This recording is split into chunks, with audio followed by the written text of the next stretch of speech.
बांग्लादेश के army chief अचानक से अमेरिका क्यों जा रहे हैं? वहीं बांग्लादेश में जो पहले एनएसए थे और अभी विदेश मंत्री हैं, उन्होंने भारत को लेकर एक बड़ा बयान भी दिया है। तो वहीं भारतीय जहाज भी बांग्लादेश में पहुंच रहे हैं। जियोपॉलिटिक्स में बहुत कुछ चल रहा है, हमेशा की तरह जानने को मिलेगा बहुत कुछ। आइए जानते हैं इन खबरों को विस्तार से। तारिक रहमान के आने के बाद बांग्लादेश और भारत के बीच में बहुत ज्यादा सुधार हुआ है और उल्टा पाकिस्तान के लिए बहुत सारी ऐसी चीजें निकल कर आने लगी हैं जो उन्होंने सोचा नहीं था कि निकल कर आएंगी। दरअसल हुआ ये कि पाकिस्तान ने सोचा था कि जमात की जीत होगी, लेकिन जमात की जीत नहीं हुई और जमात इस्लामी की जीत नहीं होने की वजह से यहाँ पर बीएनपी सत्ता में आ गई। बीएनपी के सत्ता में आते ही तारिक रहमान को देखकर ऐसा लग रहा है कि तारिक रहमान भारत के साथ रिश्तों को सही करना चाहते। इसका एक बड़ा प्रमाण देखने को मिला कि यूनुस के कार्यकाल में लिए गए कई फैसलों को वो धीरे धीरे पलट रहे हैं। जैसे कि यूनुस के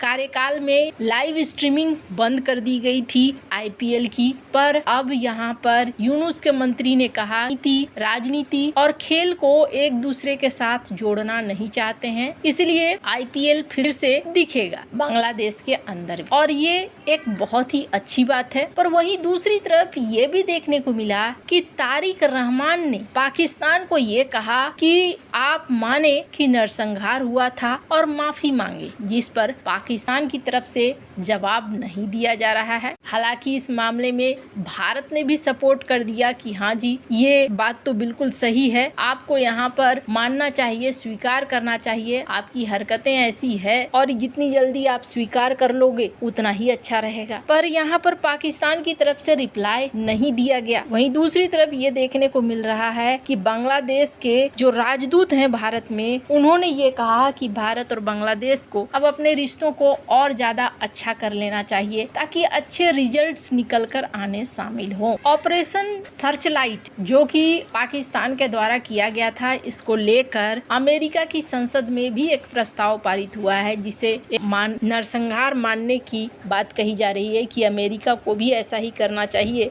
इसे एक नरसंहार मानना चाहिए। अगर पाकिस्तान इसे नरसंहार मानता है या फिर अमेरिका में ये प्रस्ताव पारित हो जाता है और इसे एक नरसंहार माना जाता है, तो फिर पाकिस्तान में कई लोगों के ऊपर कार्रवाई होगी, कई पाकिस्तानी सेना के अधिकारियों के ऊपर कार्रवाई हो सकती है। इसके अलावे कि कई तरह की इंटरनेशनल मदद भी मिलनी बंद हो जाएंगी। पाकिस्तान कभी भी नहीं ऐसा चाहेगा कि ऐसा कुछ हो और 1971 में जो कुछ भी हुआ हो उसे एक नरसंहार का नाम दिया जाए, ये पाकिस्तान बिल्कुल नहीं चाहेगा। खैर, इस बीच अगर कहें तो बांग्लादेश की स्थिति इकोनॉमिक फ्रंट पे बहुत ही ज्यादा खराब है। यहाँ ईरान और अमेरिका की इस लड़ाई के कारण बांग्लादेश और पाकिस्तान में पेट्रोल डीजल का भारी संकट मंडराया हुआ है और ये संकट कैसा है इसका अंदाजा आप ऐसे लगा सकते हैं कि भारत की वित्त मंत्री निर्मला सीतारमण ने भी इस बात को कहा कि भारत में बहुत सारी चीजें अफवाह के तौर पर फैलाई जा रही है, जबकि अगर आप देखें अपने पड़ोसियों को तो वहाँ स्थिति बहुत खराब है। इस बीच बांग्लादेश ने भारत से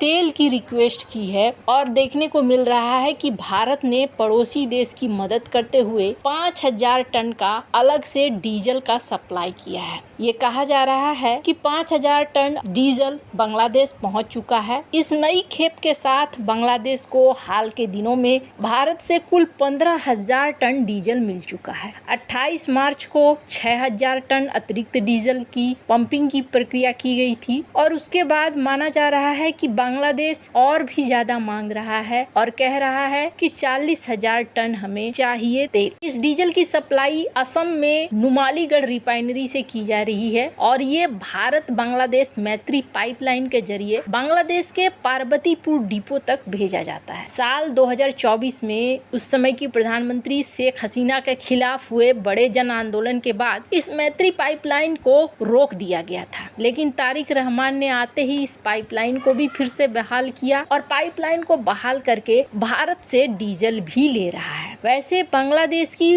वार्षिक डीजल मांग 40 लाख टन है जो पूरी तरीके से बांग्लादेश खरीदता है और 5 लाख टन ही सिर्फ बांग्लादेश की ईस्टर्न रिफाइनरियों में रिफाइन किया जाता है। बाकी की जरूरत पूरी करने के लिए सीधा रिफाइंड डीजल ही खरीदना। बहुत सारे लोग सवाल करेंगे कि आखिरकार भारत क्यों दे रहा है, भारत को मदद नहीं करनी चाहिए वगैरह वगैरह। तो इसके कई पॉइंट हैं। पहली बात तो ये, भारत के पास अपना सक्षम उतना है और भारत के पास अभी सप्लाई आ ही रही है। ईरान ने फिर से 2 टैंकर भारत के छोड़े हैं। रूस, ईरान, वेनेजुएला, कई जगह से सप्लाई आ रही है। और दूसरी बड़ी चीज है डिप्लोमेसी। ये डिप्लोमेसी बहुत ज्यादा जरूरी है क्योंकि भारत के पड़ोसियों पर सिर्फ चाइना ही नजर लगाकर नहीं बैठा है, बल्कि नजर गड़ाए बैठा हुआ है अमेरिका भी। और डिप्लोमेसी के वर्ल्ड में बहुत सारी चीजें होती हैं। अब इसका एक एग्जाम्पल देखिए। बांग्लादेश के सेना प्रमुख जनरल वकारुज्जमान रविवार को यानी 29 मार्च से अमेरिका के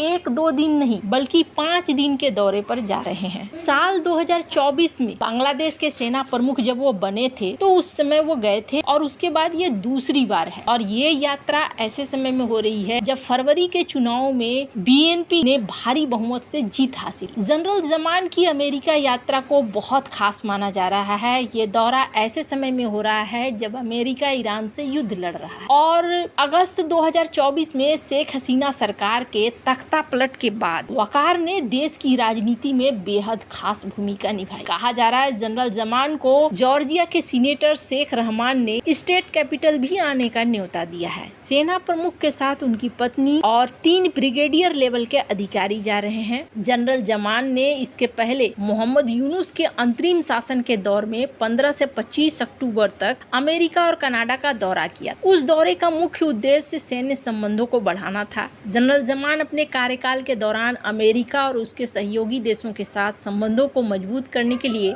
लगातार एक्टिव रूप से कोशिश कर रहे हैं। जनरल जमान को साल 2025 में अमेरिका का दूसरा दौरा करने का मौका भी मिला था, लेकिन यूनुस शासनकाल में यूनुस नहीं चाहते थे कि ऐसा हो और ये रद्द हो गया। उस दौरान मोहम्मद यूनुस ने जनरल जमान के कामकाज को सीमित करने के लिए कम से कम 2 बार कोशिश की। जनरल जमान को साफ कह दिया गया था कथित तौर पर कि वो अमेरिका के 5 दिवसीय दौरे पर न जाएं। ये दौरा 11 मई से होने वाला था। यूनुस ने जनरल जमान को मौखिक रूप से कह दिया था कि वे अमेरिका के दौरे पर न जाएं, लेकिन अब तारिक रहमान की सरकार में जनरल जमान की यात्रा को हरी झंडी मिल गई है। वैसे ये जो इलाका देख रहे हैं ना, नॉर्थ ईस्ट का इलाका, ये नॉर्थ ईस्ट का इलाका बहुत ज्यादा खास है और ये बहुत ज्यादा मायने करता है। इस वजह से भी यहाँ की जियोपॉलिटिक्स बहुत गहरी है। अगर आपको याद होगा तो अभी अमेरिकी नागरिक भारत की एजेंसी के द्वारा पकड़ा गया है यूक्रेनी नागरिकों के साथ। तो इससे आप अंदाजा लगा सकते हैं कि इस इलाके में क्या क्या चीजें चल सकती हैं। वैसे आपको क्या लगता है आगे क्या हो सकता है? कमेंट कर अपनी राय जरूर बताएं। जल्द मिलते हैं अगले वीडियो में नई खबर के साथ।